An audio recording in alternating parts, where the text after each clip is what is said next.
What's going on, fight fans? It is the midweek report on September 16, 2020. And this is James Bell, host of the Boxing Source radio show, the weekly podcast that takes place on Sundays, 7:30 p.m. Eastern Time, and is available on iTunes, on Google Podcasts, on Spotify, or on Anchor.fm. If you subscribe through iTunes, you'll be able to get all of the podcasts that we've had, for the past couple of years or so. But we will be building up a separate channel for people to listen to the archive shows of the Boxing and Source radio show, which has been in existence since May of 2015. But here we're going to go through a report of sorts as we have like a few topics that we want to go through. A lot of things have been happening over the past few days. Catching up with what happened last week, and we wanted to go forward into what's happening this week. And on Saturday, we have a fairly busy Boxing Day on Saturday, so we really want to get through all of that here in this midweek report. We've had the preview or the look ahead of, the fight card that's going to be at the Mohegan Sun Casino in Uncasville, Connecticut. We did have Colby Soldier Breedy on through the podcast last Tuesday. Had Soldier Breedy on there with his head trainer there, Coach Floyd Seymour. And through Floyd Seymour, we kind of got into what they've been doing as far as final preparations before they have that fight against Tuksat Nyambayar as a co-featured bout to Erickson Lubin and Terrell Gausha. So that's going to be the fight card there. That's going to be, I'd say a pretty good little fight card. You do, also have Jerron Boots Enos on that card. That's going to be the first bout on the card through Showtime. Jerron Ennis against Juan Carlos Abreu. And you're going to have that Tuksat Nyambayar against Kobe Breedy fight. And then the main event there is Super Welterweight Erickson Lubin versus Terrell Gausha. There's going to be a minor title on the line through that. But you do have Erickson Lubin there as a top contender for the WBC title.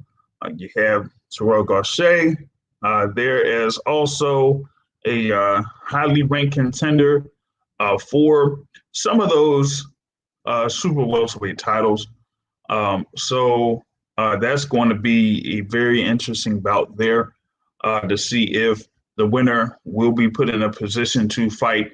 I'd say the winner of that Jermell Charlo, Jason Rosario fight that's coming up on September 26th, available on pay-per-view. Right? So I think that's going to be an interesting bout for both of those fighters. Of course, you had Terrell Gausha. They had the fight, against Austin Trout. That was his last fight. And that was, a split draw against Austin Trout. And also, years ago, he had to fight against Erislandy Lara for, at the time, the WBA title, lost by unanimous decision. So this is one where he could put himself back in as a contender there for a world title. But he does have to go through Erickson Lubin.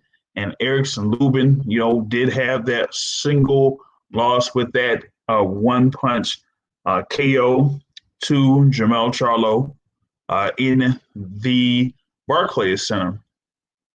As that was part of that same card that You had your Landy Lara against Terrell Garchet. That was the super welterweight triple header that they had on there, right? You had Jared Hurd against Austin Trout, Landy Lara against Terrell Garchet. That was the main event for some reason. And Jamel Charlo against Eric Lubin. You also had Tony Harrison as part of that fight card as well. So that was pretty stacked fight card. But like I said, it's going to be an interesting bout between Terrell Garchet and Eric Lubin. That's going to be the main event on Showtime on Saturday night. And like I said, the co-feature bout at featherweight, Tuksat Nyambayar versus Kobe Soldier Breedy. Yeah, Tuksat Nyambayar that did lose to Gary Russell Jr. for the WBC featherweight championship back in February of this year. He was able to be the WBC mandatory up to that particular point. Had that fight against Gary Russell Jr. Had a couple of rounds that he was able to get, but still lost by unanimous decision to Gary Russell Jr. And then you have Kobe Soldier Breedy there that currently resides in the DC area, but is originally from Bridgetown, Barbados. Was part of the Barbados Olympic team. Had him on, like I said, I had him on Tuesday. I've had him on a few times. Before he's had his fights over at the MGM National Harbor. Talk with him. I talked with his head trainer there in Floyd Seymour. So this is a very big fight for him. He is, trying to get himself in position to fight for a world title there at featherweight. And, his trainer, Floyd Seymour, keeps saying that he wanted to have Kobe Breedy as a world champion or fighting for a world title before his 20th professional fight. Now, with this being his 16th pro fight against, Tuksat Nyambayar, who, was fairly highly ranked in the featherweight division, within the top 20 or so, some would say. And it was a tough out. He did have the wins over Oscar Escandón and Claudio Marrero before facing Gary Russell Jr. And he scored that KO win over Oscar Escandón and had the win over Claudio Marrero back in January 2019 before facing Gary Russell Jr. So this will be, Bayer's second fight of this year. And Kobe Breedy, who was originally slated to fight in the MGM National Harbor that weekend of, March 14th.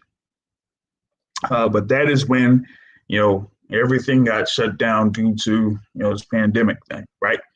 So he had been, in camp for that particular fight card there at MGM in March, but then it got scrapped. So they were trying to, see if they could put him in position to fight once again and, stay on the plans of trying to get him a spot to fight for a world title.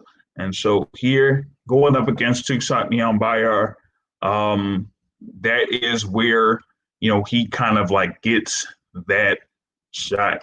Now, the thing about it is that, Nyambayar,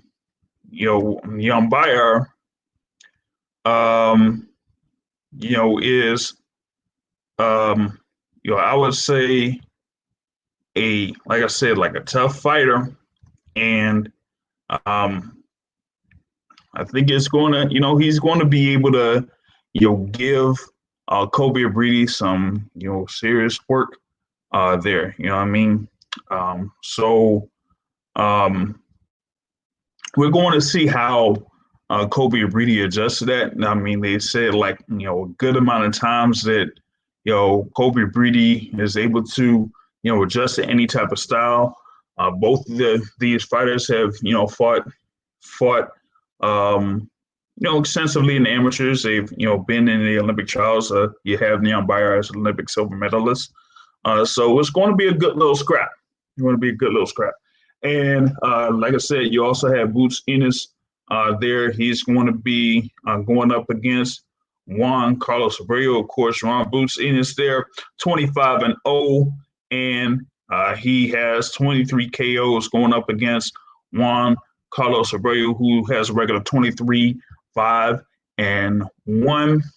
He's lost recently to Gidigis Kavalyauskas and Alexander Vesputin.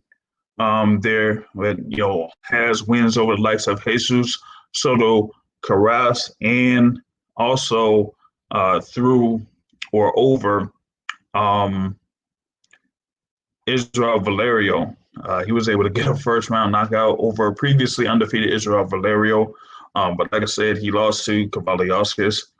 Before that, he lost to Vesputin. Before that, he's lost to Jamal James. Before that,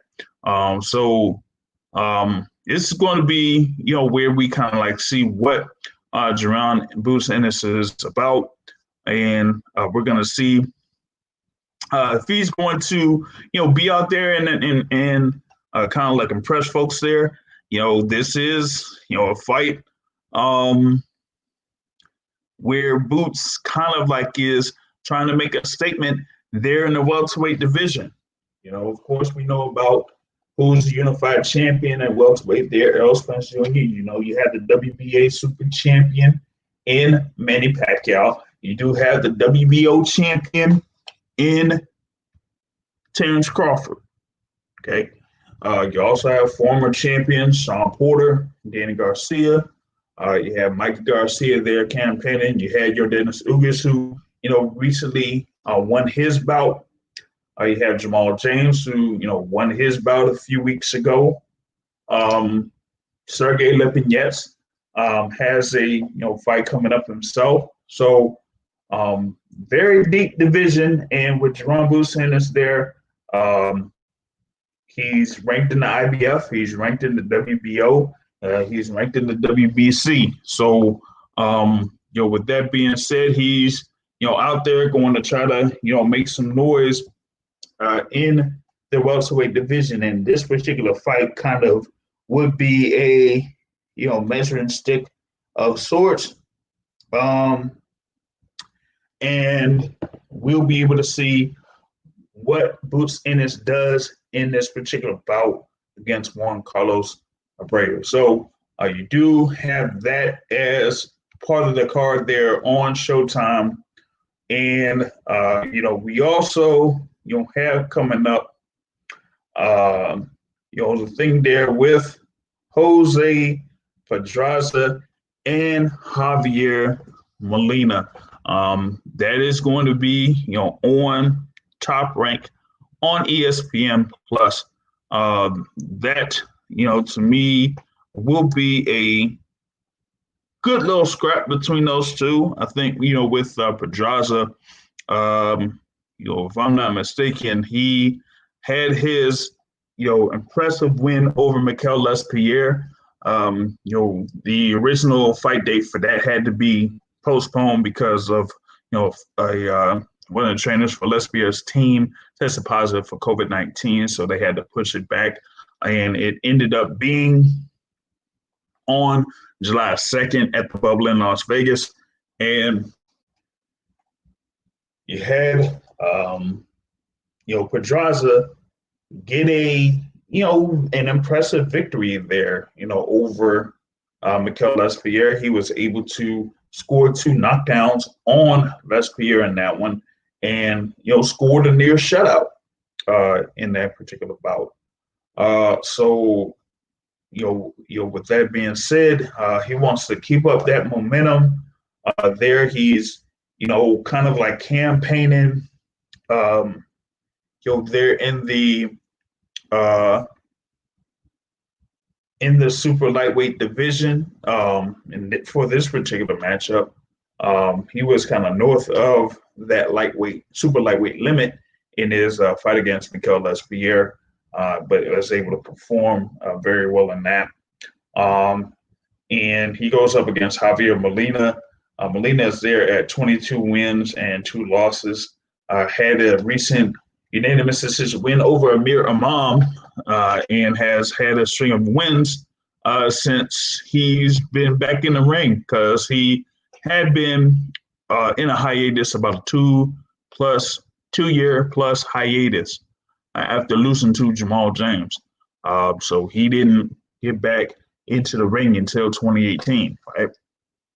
Okay, so with that being said, you'll have him coming back. He's had a few unanimous decision wins recently against Amir Imam over in the MGM Grand Garden Arena as part of that fight card for Wilder versus Fury 2. So he was able to defeat Amir Imam in that particular bout. So he's going to be going up here against Jose Pedraza there, and it's going to be in the super lightweight division, 10-round bout. Should be a good little scrap there between those two to see like where both of those fighters are at this particular point of their careers.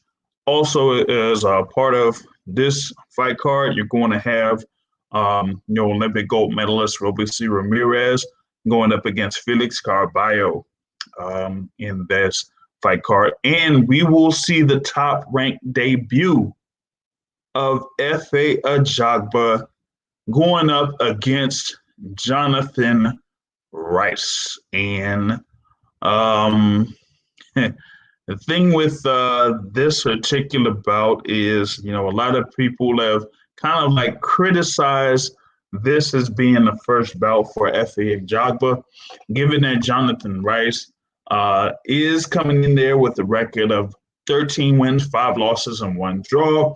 And in his last fight against Dempsey McKean, he was getting beat. He was losing on all the cards. And then in the 10th round, he got stopped. So that is, what you basically got from here. He's lost to Tony Yoka, who is, a top-ranked guy. He's also lost to Arslanbek Makhmudov, and that was last year by a TKO. But he had a very busy 2019 with about 5 fights in 2019, but one of those was against Makhmudov, and he lost by TKO. So he's going up here against Efe Ajagba. It looks like something where Efe Ajagba is out there to be looking good and see if he can have an impressive little performance. But, like I said, you have guys out there in the heavyweight division that Top Rank has, that are very experienced. It doesn't have to be, Tyson Fury, who's world champion. It doesn't have to be, somebody like Kubrat Pulev, who's going to be fighting Anthony Joshua. You also have Carlos Takam that's out there, right?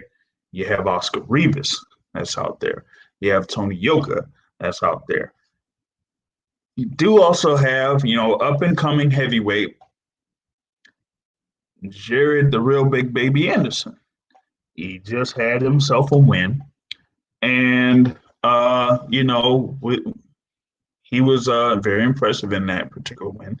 So it might be something where if Jared Anderson is ready, he could possibly face Efe Ajagba maybe next year, But as far as like this particular matchup here, going up against Jonathan Rice, that's not necessarily a good look there for Efe Ajagba, but that's what they have for him right now at this particular point. If he's able to, go ahead and get through this fight and, have a, either a stoppage or a knockout, then we'll see what's going to be next for Efe Ajagba while he is with Top Rank. Now, of course, we have, what's going down on September 26th. Of course, you have that pay-per-view doubleheader there. But before, we go into that pay-per-view doubleheader and also the World Boxing Super Series final between Dorticos and Maris Brightest, you have the whole thing with the announcements that have came down as far as like who is going to be fighting later on down the line. Of course, yesterday we got the announcement that the rematch between Alexander Povetkin and Dylan White will be on November 21st. Of course, he had Alexander Povetkin score that knockout victory over Dylan White, and Dylan White exercised a rematch clause. So you'll have Dylan White, Alexander Povetkin, November 21st, will be for the interim WBC title. If that WBC Diamond title will be on the line, then I guess it will be on the line. But more importantly, it will be having that mandatory spot on the line there. And it's going to be, interesting because there's been some talk that it wouldn't have the mandatory spot on the line, which is kind of funny to me because those that feel like the winner of this particular bout has to go through a final eliminator, that is kind of sketchy to me because other fighters haven't been able to go through final eliminators and they were still able to be a mandatory for the WBC. But that's a whole nother conversation that we'll save for later. But in this particular instance, Alexander Povetkin, Dylan White, that's going to be a good fight. I thought the first fight was a good little fight. Good tactical bout between those guys. Dylan White was able to catch Alexander Povetkin with two good shots on the inside to knock him down twice. And then the following round, you had Alexander Povetkin on the inside, pretty much crouched down lean over to his left, and then come back with the left uppercut to put White down to the canvas and pretty much have him, basically out for him to score that win. You also will have that World Boxing Super Series Cruiserweight final between Junior Dorticos there against Maris Brightest. And that is going to be we fight there at Cruiserweight. We'll have that IBF Cruiserweight title on the line. But, of course, you have Junior Dorticos, who has long lost to Murat Gatsayev in the last World Boxing Super Series tournament. And Maris Brightest, who also lost in the last World Boxing Super Series tournament against Alexander Usyk. But, you have the whole thing there with Maris Brightest when he had that whole thing against Krzysztof Nowacki over in Latvia. We all know how that went down. But now he has his fight against Junior Dorticos, and it's going to be a very, very hard bout to call for me. But I'm leaning towards Junior Dorticos to get that win. Now, also on the 26th, of course, you have that supreme doubleheader pay-per-view event. Headlined on it's going to be two separate cards, but one pay-per-view. On one main event, it'll be for the WBC Middleweight Championship, Jamal Charlo versus Sergey Derevyanchenko. And the other main event will be the Super Welterweight Unification fight, Jamal Charlo versus Jason Rosario, WBC, WBA IBF Super Welterweight Championships. You also have Daniel Ramon against Juan Carlos Payano. You'll have Brandon Figueroa against Damian Vasquez. You'll have Luis Neri against Alan Alameda. You'll have John Rio Casimiro against Micah. You'll have Bakram Mordazaliev against Manny Woods. So you have 1, 2, 3, 4, 5. That's right, 5 world title bouts in this, in this basically this fight card, right? And it's gonna be a good little scrap there in multiple bouts. I'm looking forward to that Charlo Rosario fight. I really am. That Brandon Figueroa Damian Vasquez fight, that should be something there to kind of like look out for. They're at super bantamweight.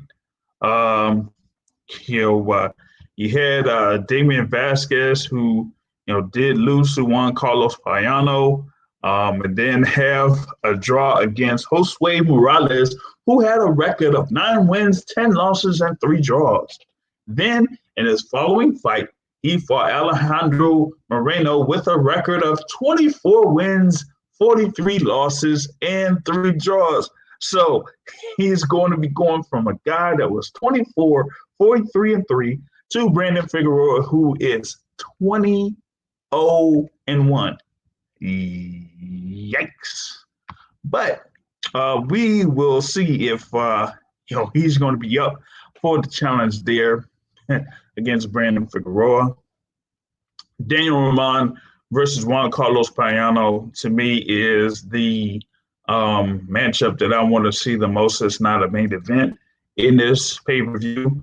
Like I said, you have Daniel Ramon, who is a former world champion there, right? And you also have Juan Carlos Payano, who is also a former world champion himself, but was also part of the World Boxing Super Series tournament. Did get sparked by Naoya Inoue. He also lost to Luis Neri last year, but he's going up against Daniel Ramon, who did have his fight against Murajan Akhmadaliev, where he lost by a split decision, and it was a close little bout there between those two, those two guys there. But it looked like Akhmadaliev was the guy that folks wanted to build up. So he ended up. So you had Daniel Ramon getting the short end of the stick when it came to that decision back in January. So he's out here. He's coming back, going up against Juan Carlos Payano in one of those. I think it's going to be a co-feature bout too. One of those split fight cards. And I'm definitely looking forward to that. You also have, world champion John Rio Casimiro versus Duke Micah. John Rio Casimiro was slated to fight, the Buzzsaw Naoya Inoue in unification bout in April, but of course that got all scrapped. So now we have Casimiro here going up to defend his WBO Bantamweight Championship against Duke Micah. Duke Micah there at 24-0, coming from Accra. He had his fight at the Barclays Center last December, and he was able to get a unanimous decision there. Has built himself a little bit of a record there, like I said, with that 24-0 with 19 knockouts. So it's going to be a good little scrap for that too. So don't sleep on that particular bout either. Don't sleep on that one. You know what I mean? So that is kind of like what we have as far as like what's coming up here on Saturday. And then next Saturday, with that pay-per-view doubleheader headlined by the Charlo brothers. Um, so that's something to look out for, like I said. But just wanted to, go into a couple of other things here real quick, right? One, this whole thing about the talk in the lightweight division, we have, of course, we have the signing of the unification belt between Vasily Lomachenko and Teofimo Lopez. That's right, I said unification bout. I don't know where this whole talk is about that particular fight being for the undisputed lightweight title. It is not for the undisputed lightweight title. Vasily Lomachenko basically gave up the WBC title. Okay? He gave it up because Devin Haney was slated to be the mandatory. As he won the interim WBC title when he went on ahead and he defeated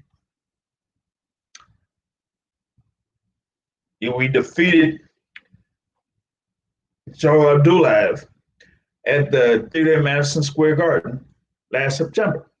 Okay. Now, we know the story about what was going down with the WBC in the lightweight division at that time. They were supposed to have two fights, semifinal bouts, for, at the time, the vacant WBC title. And they didn't go ahead with that. Devin Haney was slated to face Luke Campbell. They didn't want to do that. They ended up having Vasily Lomachenko fight Luke Campbell for that vacant WBC title. And then as an alternative, you had Devin Haney fight Zora Abdulayev for that interim WBC belt. And Haney stopped Abdulayev to get that interim WBC title. And then soon after, that's when they elevated Vasily Lomachenko to WBC franchise champion. So 2 months after Devin Haney fought Zora Abdulayev, he fought Alfredo Santiago, and that was for the WBC title, full title. And so that's what you have. You have Devin Haney as the WBC lightweight champion. You have Vasily Lomachenko as the franchise champion. So, with that being said, him fighting Teofimo Lopez will be for the WBA, IBF, and WBO titles, not for the WBC title. But it is official. It will happen. It's going down, and I can't wait. October 17th, man, I can't wait. And it's going to be a real good battle. You're going to see if Vasily Lomachenko does take a power punch from Teofimo Lopez and how he will respond to it. Or if he's going to be able to move around the ring very well against someone in Teofimo Lopez, who is, coming in there. He's the younger guy there at 23. He, has, a little bit of a height reach advantage there. So we got to see if, Vasily Lomachenko is going to be able to use that foot movement that a lot of people give him credit for, but I haven't necessarily seen that much of while Vasily Lomachenko has been in the lightweight division. Okay, so that's why I'm kind of leaning towards Teofimo Lopez in this bout coming up 4 weeks from now. That's right, it's 4 weeks from now. It's going to be big. It's going to be great. I know that there is some little buzz that it might not happen, but if it does happen, I see that there's going to be a new unified lightweight champion, and it's going to be Teofimo Lopez. So there you go. Now, back on this whole thing with the WBC lightweight champion, Devin Haney, right? Now, of course, we've heard about the back and forth between Devin Haney, Bill Haney, and Mr. Gary Russell Jr., right? Now, on last Thursday,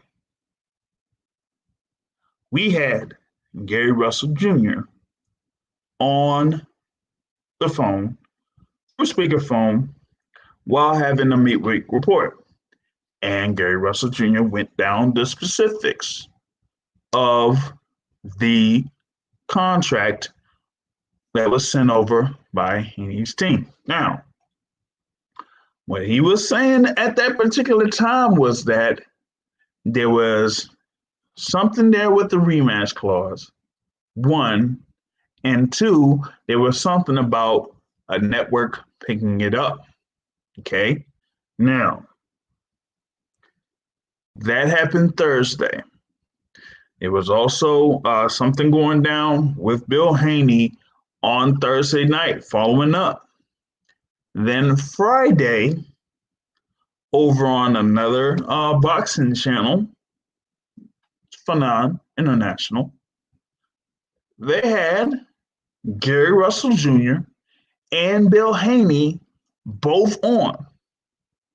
And everything was laid out right then and there, in that Bill Haney told Gary Russell Jr.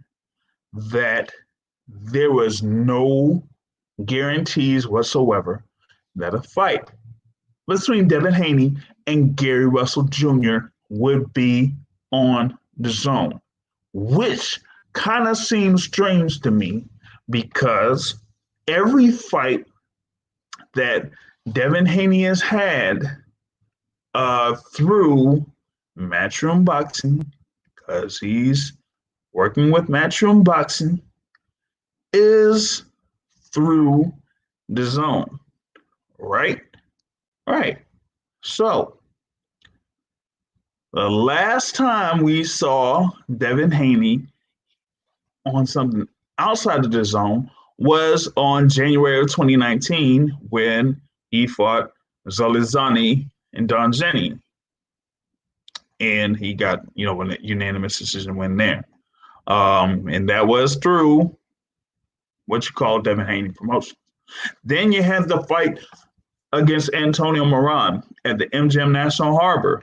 Now, we know the situation there.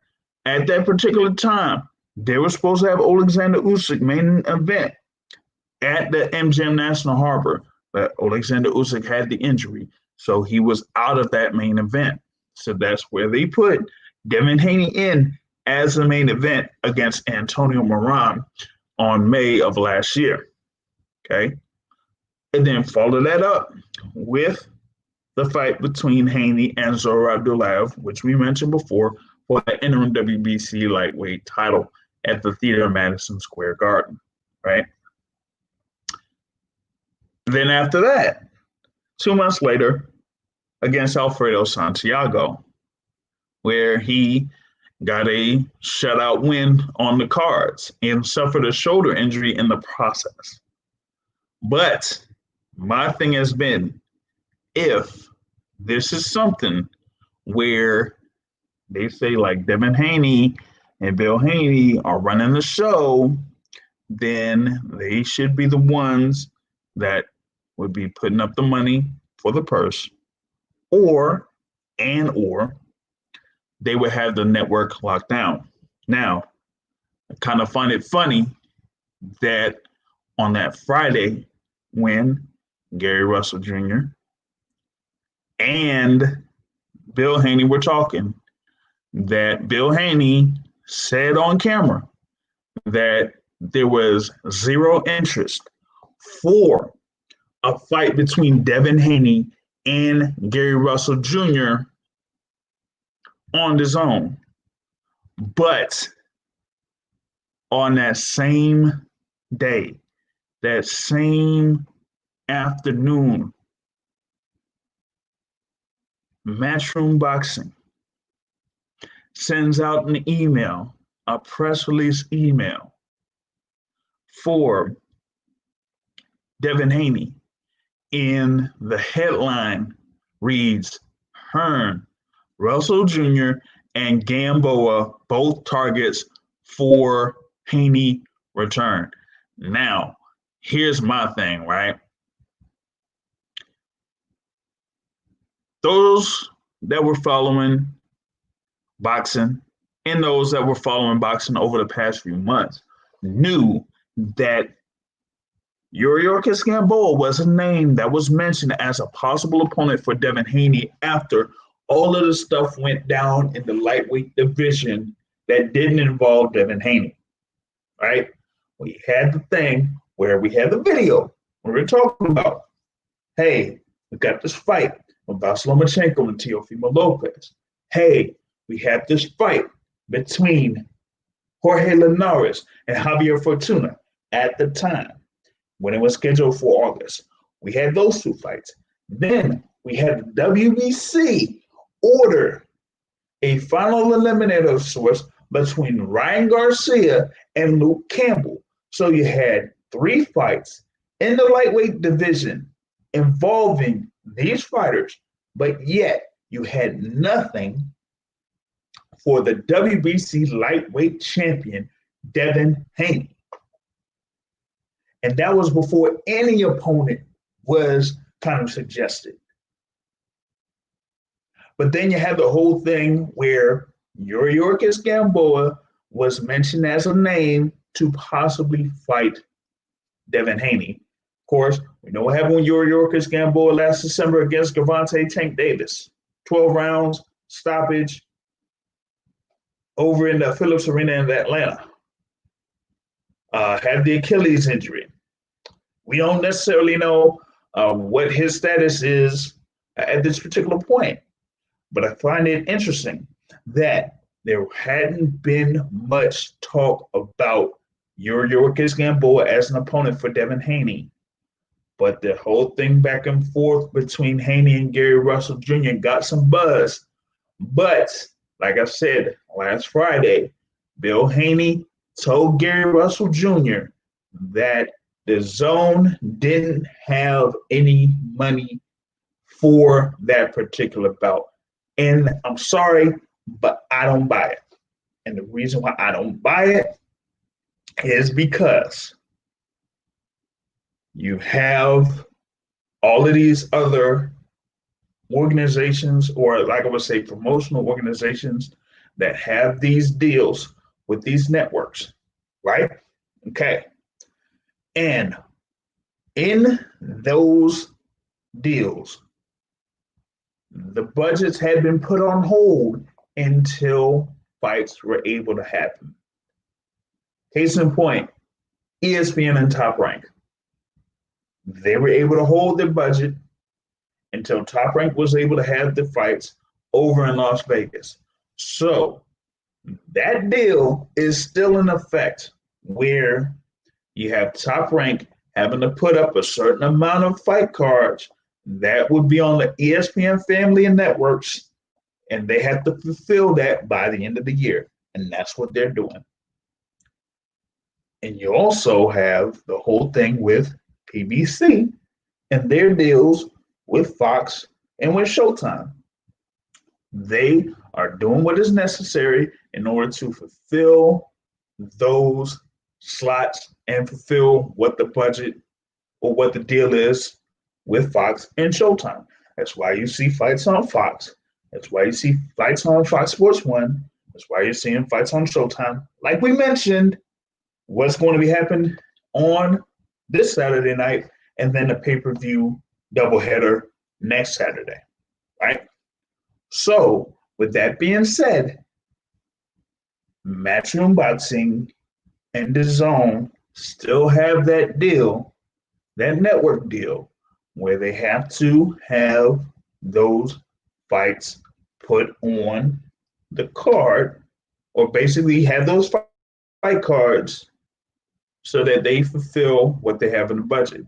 Like I said, we haven't really had much on the Zone, very notable, since the fight card that was in Texas, headlined by Mikey Garcia versus Jesse Vargas, right? Okay. Now, ever since then, they were planning on having that Javier Fortuna Jorge Linares fight card, but that was through Golden Boy. Of course, that had been basically postponed, right? Right. Now, with that being said, they still have some things that they have to honor. Now, Golden Boy has had something on the Zone back in July, but haven't really heard that much since. But of course, that's kind of like a whole nother thing in itself, because Golden Boy and the Zone is kind of clashing, so to speak. Of course, we know about the whole thing with Canelo Alvarez, but it's more than that. I'm telling you, it's more than that. Now, but with that being said, that's a whole separate promotional company. We're talking about Matchroom Boxing right now, and we're talking about Devin Haney. And like I said, Devin Haney's last couple of fights have been with Matchroom Boxing. And with that being said, he's there through Matchroom Boxing. The Zone is a network that picks up those fights through fight cards through Matchroom Boxing, and they do have a budget, an annual budget through Matchroom Boxing, whether it's through US, the UK, or whatever. But as long as it's picked up by the Zone, then Matchroom Boxing can have those fights. Now, we know that that whole deal was an annual deal of $125 million a year. So you mean to tell me that the Zone doesn't have the money to pick up a fight between Devin Haney and Gary Russell Jr., regardless of what Gary Russell Jr. asked for, whether it was $2 million or $1.5 million? That would mean that the total budget for that, or the total purse, wouldn't really reach over $3.5 million at best. The overall card wouldn't be that much money at all, because you're not going to have that many fights on that particular card, regardless of where it would be at. It's not going to be out in those streets of Tulsa like the fights with like we said with Cecilia Braekhus and the Cascilla. It's not going to be like that. They're going to have something or some venue where they're going to be signed off to have those fights, have everyone quarantining and such at a nearby hotel, and then have them going over to the venue to have their fights. Matchroom Boxing had that fight card, like I said, with the Cascilla, who won over Cecilia Braekhus, over in Tulsa. So you're going to have a good number of fighters and fights that they need to, fulfill. Okay. There was something where you had who was it?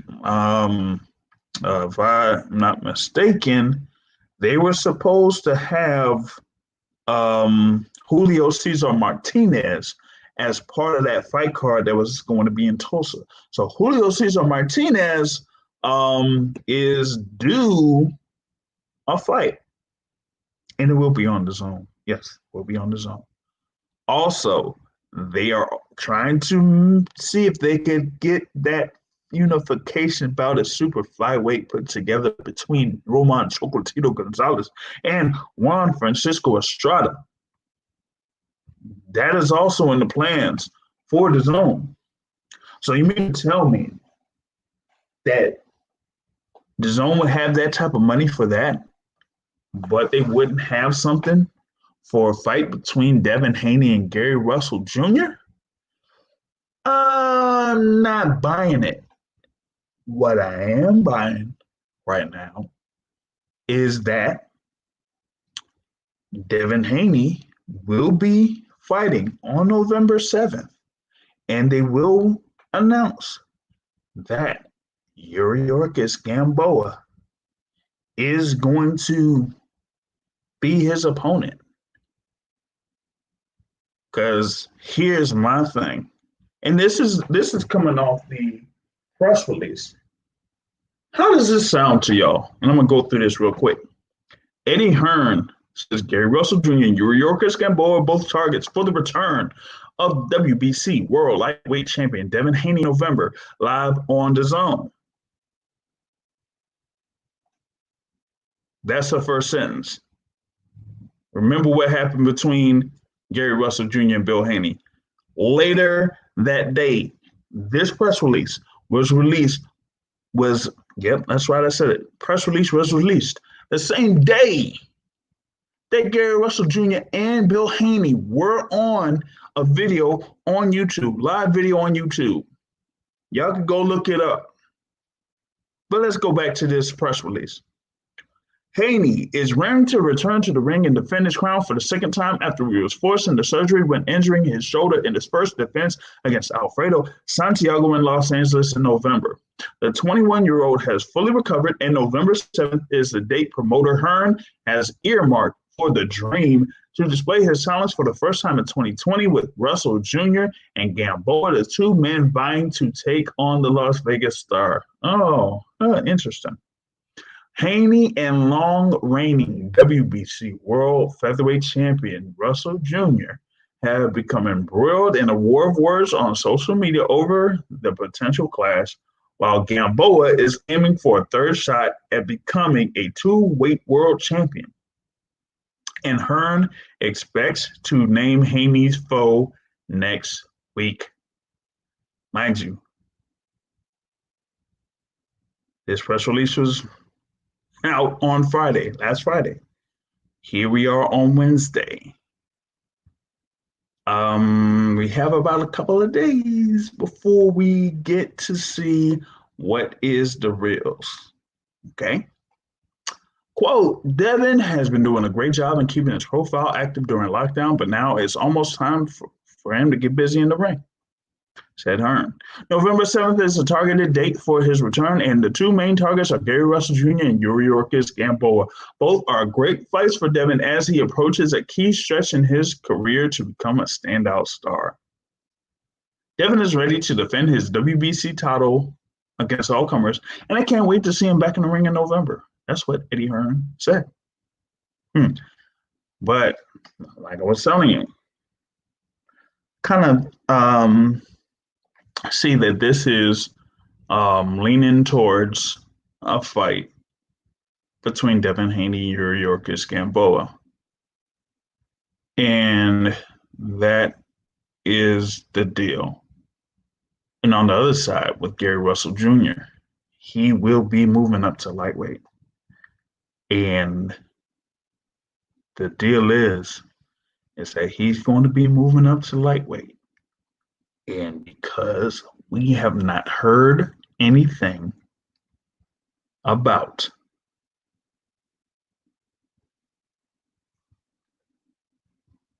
Javier Fortuna, okay, and, Jorge Linares, after Jorge Linares basically was out of that particular fight that was scheduled for the end of August due to him testing positive for COVID-19, we have not heard anything about the fight being rescheduled. Most of the fights that have been, either postponed or kind of like, rescheduled due to a positive COVID-19 test have basically happened. You know, they basically happened. We had the whole thing with Jamel Herring and Jonathan Akendo. Um, you mentioned the thing there with Pedraza and Mikel Lespierre. That fight had to be rescheduled, you know? Um, but when it came to this thing with Jorge Linares and Javier Fortuna, after Jorge Linares had that positive test, it wasn't anything about him being rescheduled to fight Javier Fortuna. So looks like Javier Fortuna has been put aside in reference to the thing with Jorge Linares for now, and we might see Javier Fortuna facing Mr. Gary Russell Jr. That's right. That's what I'm looking at. That's what I'm projecting. Gary Russell Jr. versus Javier Fortuna in the lightweight division. And it will be a pivotal bout given that Javier Fortuna is the top ranked contender for the WBC lightweight title. I did talk about Luke Campbell versus Ryan Garcia being for that top spot, so to speak, or the mandatory for the WBC title.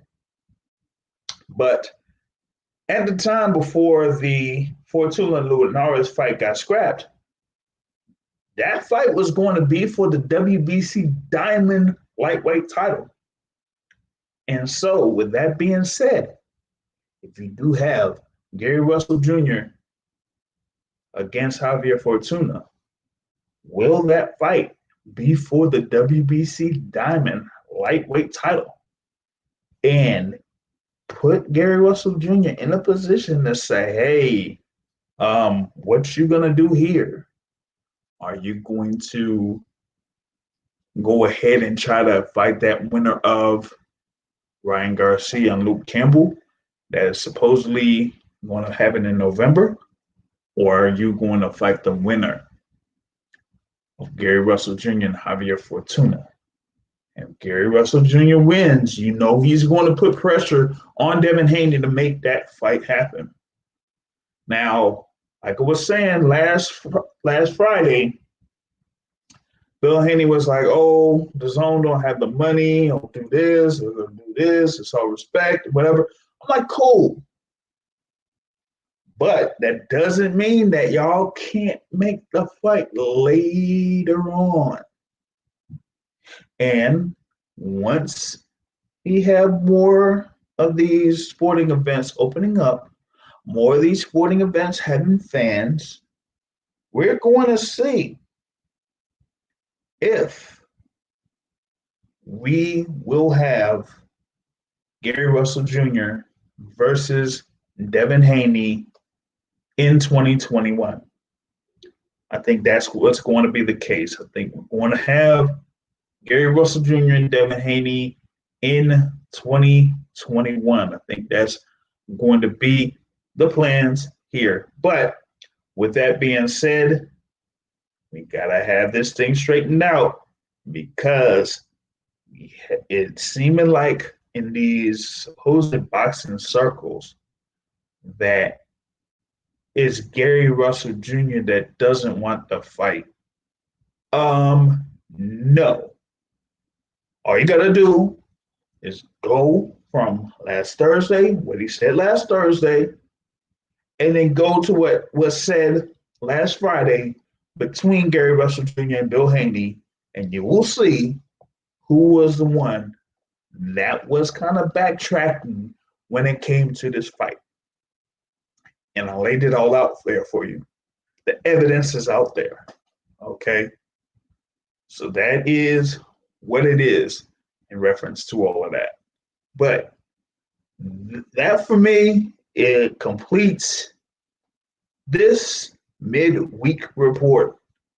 And we will get back at it when it comes to the Boxing Source radio show on Sunday night, 7:30 p.m. Eastern Time, right? And we will be going over the fights that happen over in the Mohegan Sun Casino in Uncasville, Connecticut, headlined by Erickson Lubin versus Terrell Gausha. And we will also go through that fight card over in Las Vegas, headlined by Jose Pedraza and Javi Molina. But until then, we will be getting back at you with, the with the boxing news and notes. And I'm telling you, like these next couple of weeks, it'll show you that that we're going to have a lot of action in the boxing circles. I think this particular weekend kind of starts it. We're going to have good fights this weekend. Next weekend is going to be following up. Leading up to those fights. Like I said, with the Charlos going up against Jamal Charlo against Jason Rosario, Jamal Charlo against Sergey Derevyanchenko. October 3rd will be Lee Selby against George Kambosos, Jose Cepeda against Alvin Baranchik. October 10th, you have former guest of the Boxing Source radio show, Malik Iceman Hawkins against Subriel Matias. You also have Xavier Martinez against Claudio Marrero. In October 17th, like I said, the lightweight unification bout between Vasyl Lomachenko and Teofimo Lopez. That will show you that boxing is completely back. All right? So, until next time, folks, I will get at you. I'm out. Peace.